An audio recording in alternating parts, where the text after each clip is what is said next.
Hello and welcome to Peacock and Gilt. Today we're going to be bow making and we're going to learn a technique that allows us to make any of these bows, from little skinny ones to big present bows.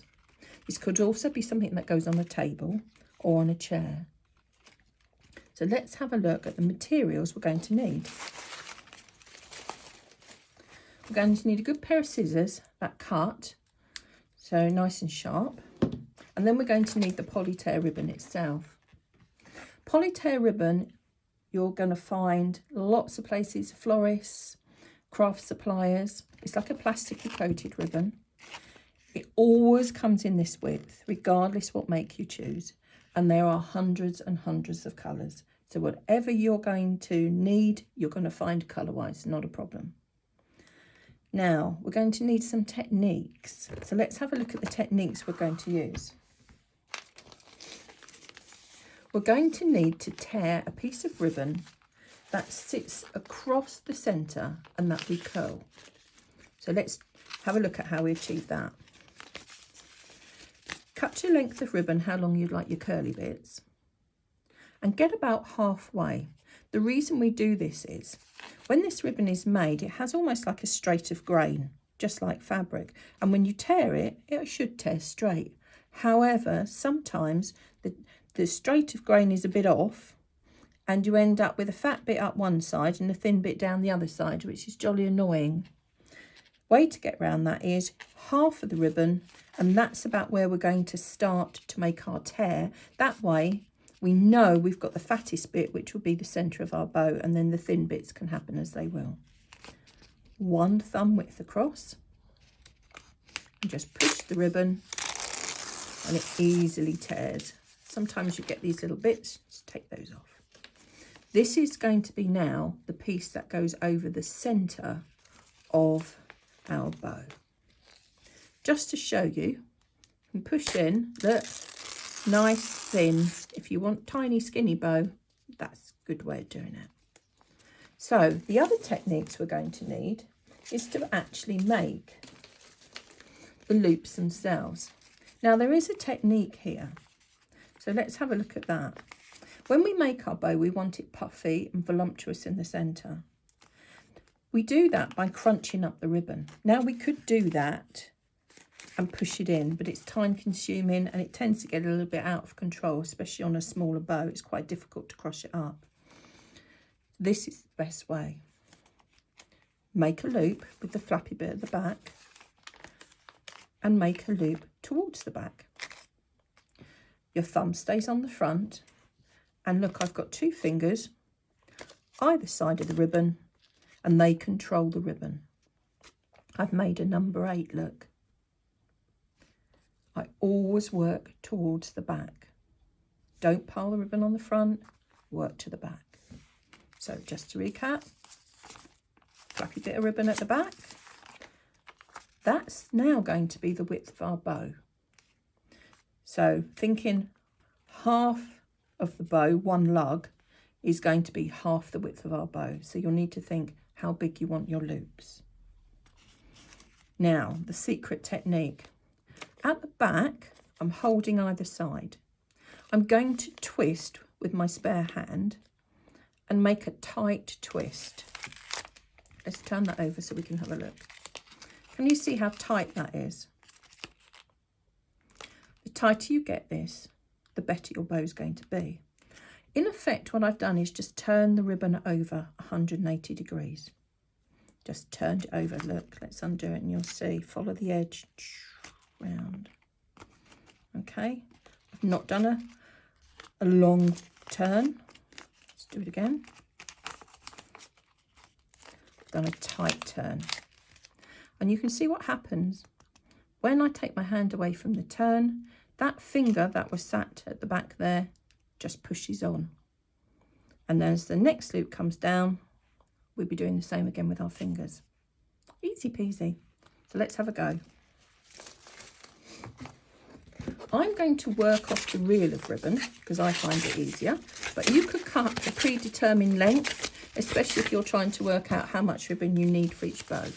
So I'd have a bash at 1, work out how much ribbon you need, and then cut series of those ribbons, and that will keep you right on target, and especially you'll replicate your size. So let's make the bow for real. Flappy bit at the back, thumb on the front, fingers ready at the back for action. Half the width of our bow. That's going to be the full width of our bow now. This is where we're going to tie under our thumb. We're going to now do that twist, and we're going to hold it. Every single time we reach the centre, we are going to twist.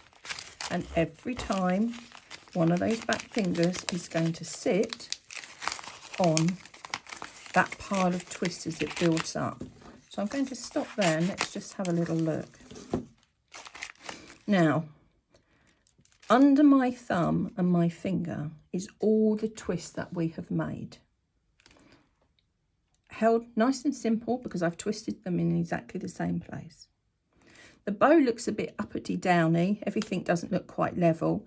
The lugs are the same size, but it does look all a bit uppy downy. Don't worry about that, it's an art subject, we'll sort that out in a minute. So now we've got to tie it.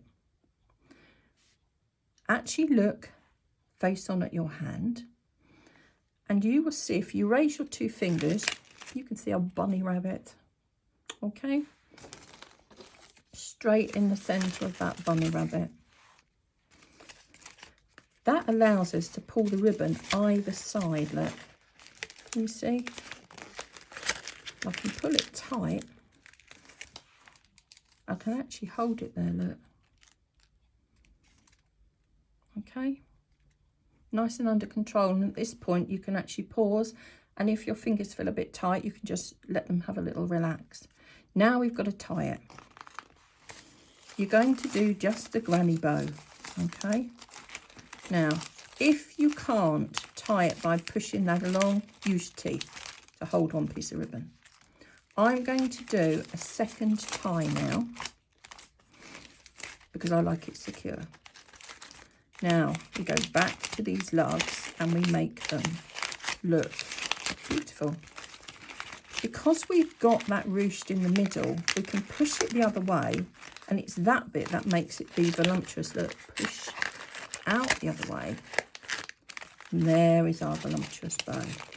Same at the bottom, same in the middle. Look at that, beautiful. Now we have two choices with our tails. If you're going to put it on a present, you're probably going to need the tails either side for when you stick it down, and we'll do the curlies.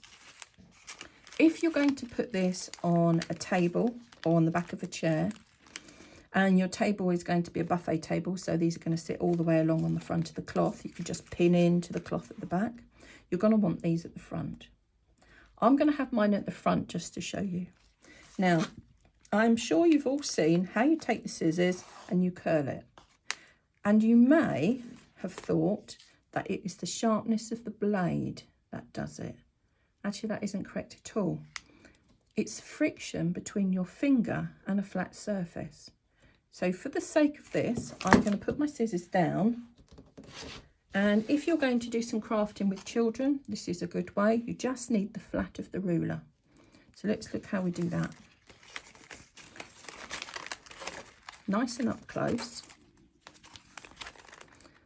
Thumb on the edge of the ruler, pushing down firmly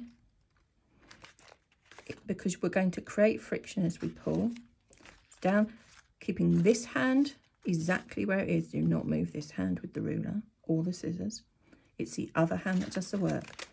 And you're going to pull down and away. So down and away. Voila. Let's have a go with this one. And if it's not tight enough for you, just go back and do it again. Oh, to do my fringe like that in the morning would be lovely. So there we go. So if you pull that round, so you get an idea of what it looked like round in the front. Pretty bow, can be used for lots of things. I will say that this is waterproof, so if you want to put it outside, somewhere it's going to get wet, maybe on a holly wreath ring, this would be absolutely fine. You could just tie that on. You might want fatter tails or longer tails or more tails. All of that, you just add that in when you tie. That's not a problem. I do think that from experience, doing these turns at the back, you've got to get your fingers going in the right order. So I do think you've got to make about 30 bows all in all before you start feeling really confident with it. So I'd certainly get a bit of extra ribbon if you're going to buy it by the metre to have a bit of practice, and you can keep using the same piece over and over again. So there is our bow. And there's our skinny ones. So you can see really tiny little ones you can make, or you can make a bigger one. And of course, this could have more lugs on it, and it could be much, much bigger.